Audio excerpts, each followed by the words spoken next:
গোপুর বাবা এত বড় ব্যাগে করে কত বড় কেক এনেছে দেখো। দেখি দেখি কেক দেখি। হ্যাঁ ঠিক আছে, তোর কাছেই আগে যাবে। নামে আমি, সব তোর।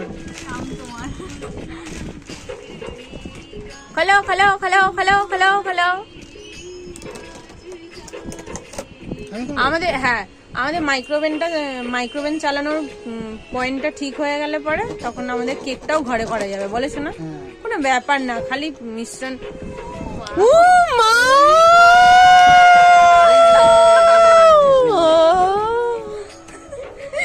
আমি টোটালি ফ্ল্যাট হয়ে গেলাম। গপু ওর বাবা কি এনেছে দেখ। Look at. পুরোটা খেয়ে নিস না, আমার জন্য একটু রাখিস। তোর মামির জন্য আবার বাঁচাস না।